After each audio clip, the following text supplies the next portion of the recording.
Hey guys, I'm Kelly. Have you ever played with a Ouija board? In Taiwan, we have a different kind of ritual to summon spirits. All it takes is a single pen and a sheet of paper.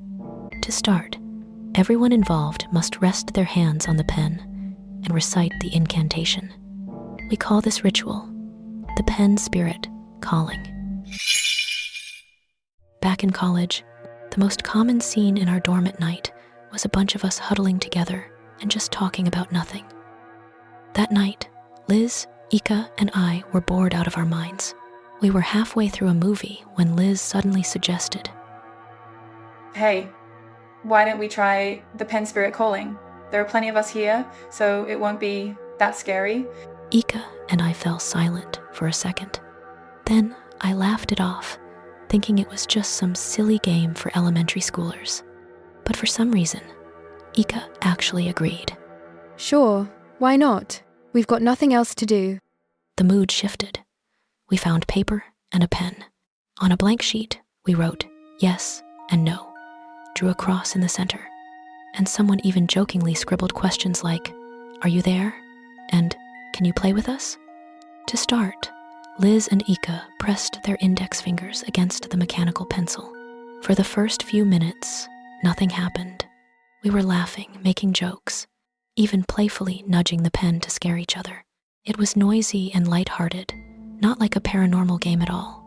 But just as we were losing interest, the tip of the pen gave a slight, sharp jerk. The movement was tiny, so tiny you'd think it was just a hand tremor. But I was sitting very close, and I clearly saw both of their fingers stiffen at the same moment. They weren't the ones pushing it. The room went dead silent. Then Liz burst out laughing, It's just an illusion, totally an illusion. trying to force the lighthearted mood back. But soon, in the second and third rounds, the pen began to move slowly, as if a small, invisible force was dragging it across the paper. We started asking questions. Will we have class tomorrow? The pen moved to yes. Are we going to flunk our classes? The pen moved to no. Every answer came slowly, but the direction was deliberate. A few of the girls were laughing hysterically, but I could tell that beneath the laughter, there was a growing sense of dread. As the atmosphere grew heavy, Ika couldn't help but ask with a nervous smile, Who are you? In that instant, the pen jerked violently. It was as if someone had grabbed it, manically scribbling all over the paper. The sound of the lead scratching against the paper became deafeningly sharp. It was moving so fast that Liz and Ika were terrified and tried to let go. Hey, that's enough. We let go, but the pen kept moving on its own for a few more strokes until snap the lead broke, and it finally stopped. Everyone froze. The white paper wasn't covered in answers. It was a dense, chaotic mess of marks, overlapping in layers. At first, it looked like random scribbles, but as I stared at it longer, I realized the strokes were forming shapes, like they were piecing together words. I leaned in closer and my heart skipped a beat. There were 4 very clear words: I want to return. The characters were distorted, as if the hand writing them was trembling, or as if the lead was being forced into the paper with unnatural strength. The final stroke of the last word had actually punctured the paper, leaving a dark, jagged ink stain. The dormitory became so quiet you could hear everyone's breathing. No one dared to speak, because that sentence didn't sound like an answer. It sounded like a warning. It felt like someone was using that pen to tell us that they were coming back. Liz quickly crumpled the paper and threw it away. No more. I'm done. I'm gonna take a shower. I felt a sense of relief as I turned on all the lights and went back to scrolling on my phone. We didn't mention it again that night, but it wasn't over. A few days later, Ika suddenly asked to talk to me. She was one of the 2 who had held the pen. For some reason, she looked terrible gaunt, with hollow eyes and deep dark circles.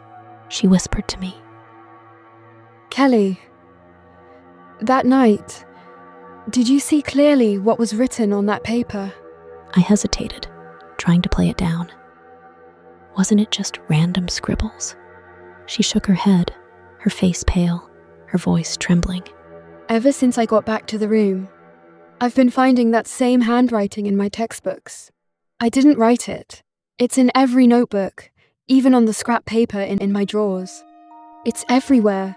My heart sank.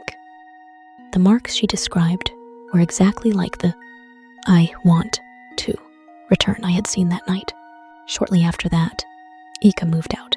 Some said she transferred. Others said she took a leave of absence. I never saw her again. But what truly made my skin crawl wasn't what happened to her. It was what happened one night while I was staying up late to write a report. In the middle of typing, I heard a faint scratch, scratch coming from my desk. It sounded exactly like pencil lead grinding against paper, fast and forceful. But my hands weren't writing.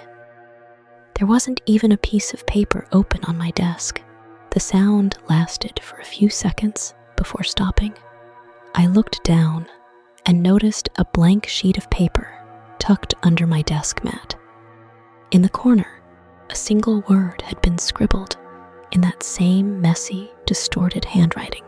I took one look at it and immediately tore it to pieces. I knew exactly what it said. It was the word back. I thought that was the end of it. But after that day, things in the dorm changed. First, there was a night when I woke up in a daze and heard someone humming. The melody sounded like an old song I'd heard as a child. It wasn't loud, but in the dead of night, it was piercingly clear. Thinking Liz was still awake, I turned over and asked, "Are you still up?" She didn't answer, but the humming continued. A few seconds later, from Ika's old empty bunk, a faint echo joined in. It sounded like a duet between two people. I froze. At that exact moment, Liz whispered from her bed. Kelly, is that you singing? The room went dead silent. We stared at each other, paralyzed. The melody vanished instantly, as if it had been choked off. A few nights later, I was staying up late again. The room was silent, the main lights were off, and only my desk lamp was on. As I was typing, I suddenly heard a loud creak from the bunk bed frame above me. I assumed Liz was just tossing and turning, so I didn't think much of it. But a second later, I saw a pair of feet slowly dangling down from the edge of the top bunk. The movement was sluggish, like someone was sitting on the edge of the bed, swinging their feet back and forth. I was about to ask, "Hey, you're not asleep yet?" when I heard the sound of a key turning in the door. Liz walked in, carrying a bag of drinks, her phone screen glowing. Hey, Kelly, you're still up. I whipped my head around to look at the top bunk. It was empty, but the edge of the bedsheet was still slightly swaying. Since that night, I've never dared to sleep with the lights off. Sometimes I wake up in the middle of the night, and I can still hear that familiar melody, soft, gentle, yet sounding like someone is singing it right into my ear. Sometimes I wonder, that message we got from the pen spirit calling, maybe it really did. Like the story? Want more creepy tales like this? Hit like, subscribe, and share. It really helps the channel grow.